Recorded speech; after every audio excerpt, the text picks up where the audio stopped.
Números, capítulo 1, versículos 3, 18, 20, 22, 24, 26, 28, 30, 32, 34, 36, 38, 40, 42 e 45. Números 14, 26 e 26, 2 e 4. E finalmente Esdras 3 e 8. Não são e não foram 20 textos ou 22. Foram e são exatamente 21. 3 vezes 7.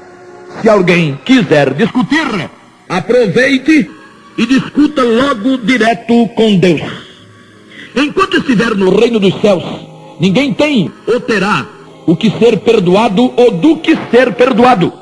Mas também existe um outro aspecto do reino dos céus, pois assim é chamada a esfera em que viverão os seres humanos enquanto perdurar o senhorio do Messias após sua vinda gloriosa e por 1000 anos, o 7º milênio, retratado na criação pelo 7º dia. As parábolas, pois, visavam e visaram as ocorrências do reino dos céus, sem qualquer vinculação com o reino de Deus. Não se cogita de reino dos céus para os remidos, para os que tiveram a culpa dos seus pecados anulada pelo vigor, pelo poder e pela eficácia do sangue do Senhor, a quem invocaram. Se o diácono católico e se pregadores protestantes não conseguiram ainda concluir, e será sempre por deficiência e por incompetência, jamais por falta de informações de parte do Senhor Deus, nunca porque haja ou tenha havido revelações diferentes ou particulares.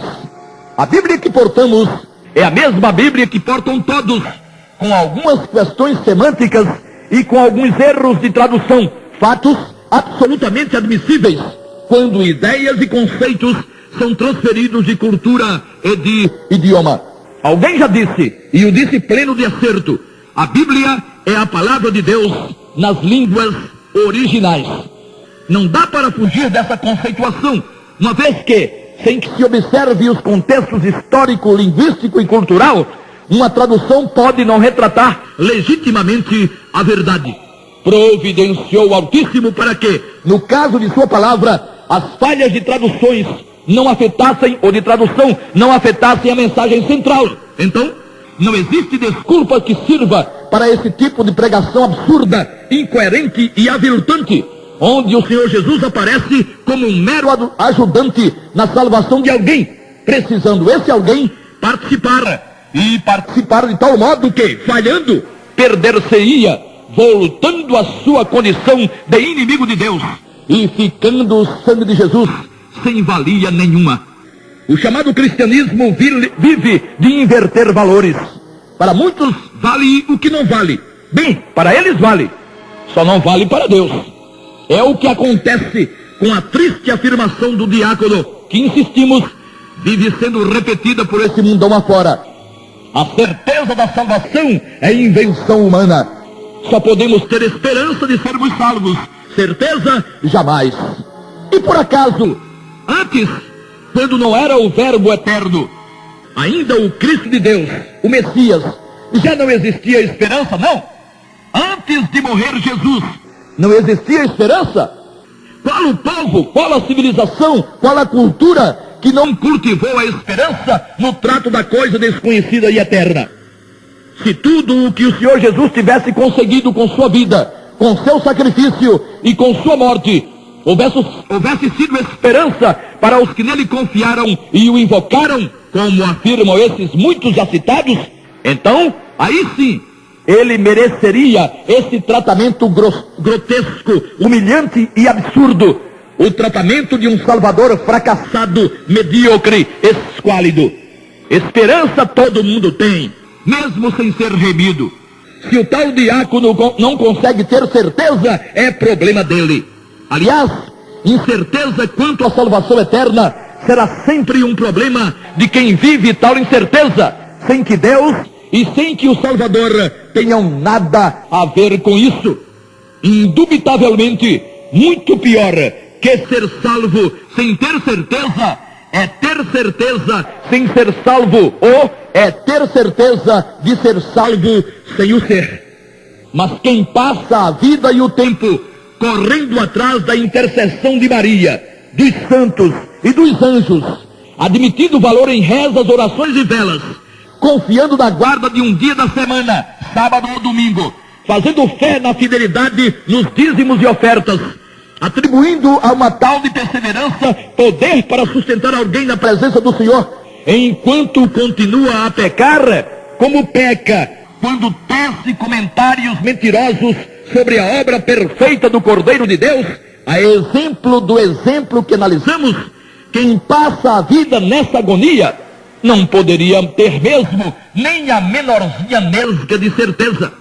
E quem vive de esperança na questão da salvação, confia em si mesmo, não no sangue do Salvador.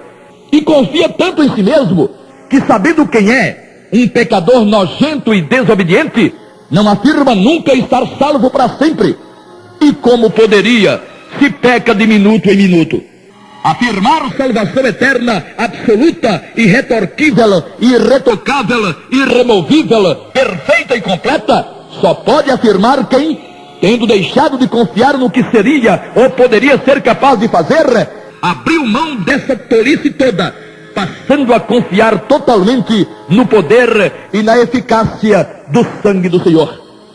E como, até prova em contrário, o Senhor Jesus não falhou hora nenhuma durante todo o seu período probatório, 42 meses, 7 vezes 6, e o próprio Satanás é testemunha.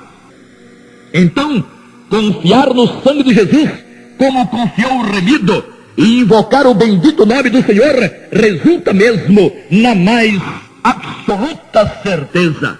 Agora, que é uma tristeza, isso é uma grande tristeza viver esta vida tendo consciência do pecado e, consequentemente, tendo consciência de um juízo posterior, tendo ouvido falar do Filho de Deus, de seu sacrifício tremendo, de sua ressurreição, de estar ele assentado ao destro do Pai, por ter concluído, por ter consumado o que lhe fora dado a fazer, e ainda ter coragem de dizer amém a uma afirmação maluca, ofensiva, desonrosa, reles e miserável, como a que ouvimos dos lábios do diácono. Isso é uma tristeza sem tamanho. Só tem uma coisa: esse estado de misérias está terminando. Está terminando o tempo em que se pode falar bem do Senhor Jesus. Alguns o têm aproveitado, mas também está terminando o tempo em que alguém, como em um circo de horrores, produz assombrações, a exemplo da afirmação mencionada. A certeza de salvação é uma invenção divina. Quem tem esperança, por enquanto, é farinha do mesmo saco com todos os tipos de religiosos, mesmo já sendo remido. Sendo que a certeza da salvação eterna é uma invenção divina, não daria para tê-la quem vive às voltas com encíclicas, com bulas, com escritos proféticos extrabíblicos e com revelações de pessoas histéricas e fanáticas que preferem admitir que o Senhor continua falando a cada profeta de um modo e a cada grupo uma coisa, que confiar totalmente no que foi revelado na Nova Aliança, no Novo Testamento. Como é para frente que se anda, andemos, e no final saberão os que agora não querem saber de que lado estava e esteve a verdade. Quer continuar viajando atrás de pessoas como o diácono Francisco e como muitos pregadores da salvação vai e vem, prezado ouvinte, o problema será seu e o prejuízo também. Os remidos conscientes que professam certeza incondicional de salvação, daquele tipo prego batido e ponta virada, faz tempo não vivem inquietos, angustiados, amedrontados, choramingando por tudo quanto é canto, através de reuniões de poder e de fogo, que não possuem poder nenhum, senão o da própria carne, na produção de gritos histéricos e de expressões que do Espírito nada têm, pois não exaltam o Senhor Jesus como o Salvador perfeito. O remido consciente não tem que demonstrar ser alguma coisa ou ter alguma coisa com o Senhor em manifestações sobrenaturais, como se o Senhor estivesse falando com ele, o que já estampara nas Sagradas Escrituras do Novo Testamento, ou falando alguma novidade de cunho totalmente duvidoso.